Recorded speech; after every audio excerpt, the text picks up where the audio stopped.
70 సంవత్సరాల నాడు తిరుపతికి ఇస్తామనంటే తిరుపతి వద్దని సంజీవ్ రెడ్డి తీసుకెళ్ళాడు కర్నూలుకి. కర్నూలు నుంచి హైదరాబాద్ పోయింది, హైదరాబాద్ నుంచి తొళ్ళూరుకు వచ్చింది. మరి దాన్ని కాదని ఒక ఆయన 3 దగ్గరలు అన్నాడు, ఇంకొక ఆయన కాదు ఇక్కడే అని అన్నాడు. దాని జోక్యానికి నేను ఇప్పుడల్లా పోను, టైం ఇద్దాం బాగా. కానీ రాజధాని అనేది ఒక రియల్ ఎస్టేట్ కాకూడదు.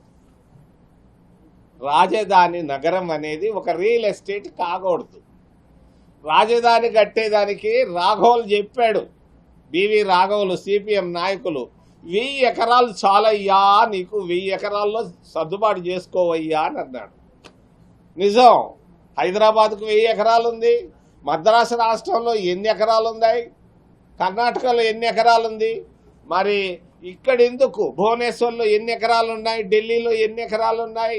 ఈరోజు ఆంధ్రప్రదేశ్లో కట్టబోయే రాజధానికి నిన్న ఒక మిత్రుడు చెప్తున్నాడు, ఇంకొక 40,000 ఎకరాలు నాకు కావాలి అని. ఎందుకాయి నీకు 40,000 ఎకరాలు? నువ్వు ఎక్కడ అమ్ముకుంటున్నావు మాకు తెలుసు, ఎక్కడ డైలాగ్ స్టార్ట్ అవుతుందో తెలుసు, ఎంత కరప్షన్ ఉందో రాజధాని నగరంలో తెలుసు మాకు. ఇదొక రియల్ ఎస్టేట్ కేంద్రంగా తయారు కాకూడదు. రాజధాని అనేది ఒక పవిత్రమైనటువంటి స్థలంగా భావిస్తాం మేము, ఇష్టం ఉన్నా లేకపోయినా ఒప్పుకుంటాం. కానీ రాయలసీమ జిల్లాల్లో ఒంగోలు నుంచి కర్నూలు దాకా అందరూ బాత్తో ఉన్నారు. ఈ గవర్నెన్స్ అనేది ఒకటి వచ్చింది. ఇంకొకటి వాట్సాప్ పరిపాలన అని మీరే చెప్పారే, ఎందుకయ్యా 50 ఫ్లోర్లు ఎందుకయ్యా రాజధాని ఆ సెక్రటేరియట్కి? నీవు ఇది ఉత్సాహానికి నేను మెచ్చుకుంటాను, కానీ నువ్వు చెప్పే మాటల్లో ఆంతర్యం ఏంటయా? 50 అంతస్తుల భవనం ఎందుకయా? ఆడ ఒక మూరడు గోతి దొవితే నీళ్లు వస్తున్నాయి, నువ్వు 50 అంతస్తులు కడతానంటావు. కట్టు కట్టు కట్టు, కానీ చాలా మంది బాధపడుతున్నారు. అన్ని జిల్లాల ప్రజలు సంతోషంగా లేరు. 1000 కోట్ల రూపాయలు ఒక దగ్గర పెట్టడం అనేది చాలా చాలా బాధాకరం. రాజధాని నగరంలో మరి రియల్ ఎస్టేట్ చేస్తే మేము ఊరుకో. తీసుకొచ్చినటువంటి భూముల్ని ఎవరికి ఇస్తున్నారు, ఏ కారణంతో ఇస్తున్నారు, ఏ పద్ధతితో ఇస్తున్నారు, ఎంత డబ్బు తీసుకున్నారనేది మేము తర్వాత అడుగుతాం. మేము కూడా సేకరిస్తున్నాం ప్రతి చిన్న విషయం. రాజధాని అనేది ఒక పారదర్శకత అవసరం అని తెలియజేస్తూ, ఏదైనా ప్రశ్నలు ఉంటే దయచేసి అడగమని మిమ్మల్ని చేతులెత్తి ప్రార్థిస్తున్నా.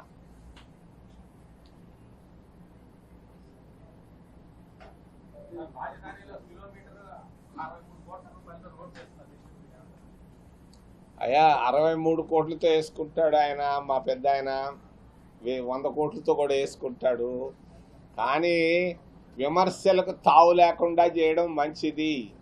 విమర్శలు బాగా వినపడుతున్నాయి రాయలసీమ జిల్లాల్లో. ఎవరు సంతోషంగా లేరు, ఎవరు గుంటూరు వైపు రావటం లేదు, లోపల మదన పడుతున్నారు. విమర్శలకు తావు లేకుండా ఏ పని చేసినా బాగుంటుందని తెలియజేస్తున్నారు.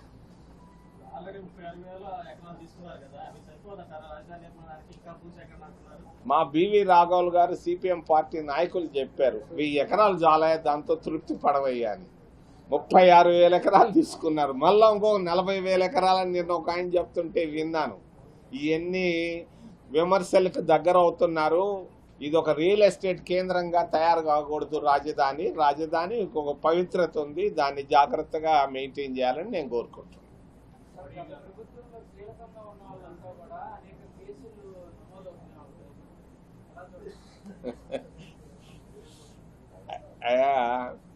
ఇది కొంత సంయమనం అవసరం. ప్రతిపక్షాలని గౌరవించుకుంటూ పోతేనే పాలకపక్షానికి మంచిది. కేసులు పెట్టుకుంటా పోతుంటే, ఆ రోజు మొరార్జీ దేశాయ్ అని ఒక ఆయన ఉండేవాడు, ఇందిరాగాంధీ పైన షా కమిషన్లన్నీ వేసి ఇబ్బంది పెట్టాడు. అట్ట లేకుండా చాలా చాలా చాలా సంయమనంతో పోతే మంచిది. కేసులు ఎక్కువ పెట్టడం కూడా అంత మంచిది కాదు. చట్టం తన పని చేసుకుంటుంది తప్పనిసరిగా.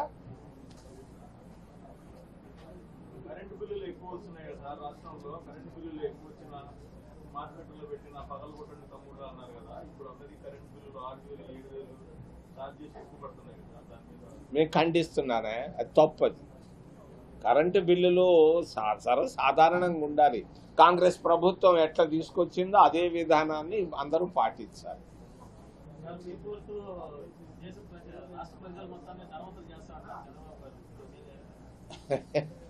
అయ్యా, నేను ఒక మాట చెప్తా, మీరు అడిగారు కాబట్టి. నేను కుప్పానికి వెళ్ళి ఆయన సొంత నియోజకవర్గానికి, ఆయన బహుశా ఈ వారంలో పోతున్నట్టున్నాడు. అక్కడ ఒక యూనివర్సిటీ ఉండే, ద్రవిడియన్ యూనివర్సిటీ. ఆ ద్రవిడియన్ యూనివర్సిటీలో 1 సంవత్సరంగా జీతాలు రావటం లేదు. మరి ఆయన చదువుకున్న వెంకటేశ్వర యూనివర్సిటీకి పోయాను. వెంకటేశ్వర యూనివర్సిటీకి మొన్న పోయిన వారం పోతే అక్కడ ప్రొఫెసర్లు అందరూ చెప్పారు, అయ్యా మాకు 3 నెలలుగా జీతాలు రావటం లేదు అని. ఈ జీతాలు లేని వాళ్ళు ఇంకొకరిని ఏం చేస్తాడో నాకైతే, నేను రిజర్వ్ చేస్తున్నాను నా నిర్ణయాన్ని. తమ్ముళ్ళు సంపద సృష్టిద్దామని చెప్పారు కదా చంద్రబాబు గారు ఎలక్షన్ ఎలా సంపద సృష్టిస్తారు, లేకపోతే ప్రభుత్వ పథకాలు కూడా ఇంతవరకు పూర్తిగా అందరికీ అందించలేదు, ఎవరికి అందటం లేదు. చాలా అసంతృప్తి మొదలైంది కూటమి ప్రభుత్వం పైన. నేను వచ్చే ముందు రాత్రి ఒక 3-4 చీఫ్ సెక్రటరీలు, రిటైర్ అయిన చీఫ్ సెక్రటరీలతో మాట్లాడాను. ఆర్థిక శాస్త్రం బాగా తెలిసిన వాళ్ళు నాకు చెప్పుకొచ్చారు, ఆయన రాంగ్ ట్రాక్లో ఉన్నారు, ఆయన సరైన సలహాదారు లేరు, ఆయన కష్టాల్లో పడుతున్నాడు, ఆ రాష్ట్రం బ్యాంక్రప్ట్ స్టేట్ అవుతా ఉందని చెప్పారు.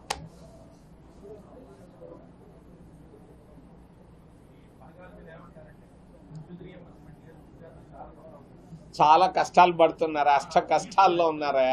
అష్ట కష్టాల్లో ఉన్నారు. మా ప్రాంత మిత్రుడికి అది తెలుస్తుందో లేదో కనీసం మీ ద్వారానే తెలియజేస్తున్నా. వెంటనే చెప్పిన సూపర్ 6 కంప్లీట్ చేయమని నేను కోరుకుంటున్నాను. అయ్యా,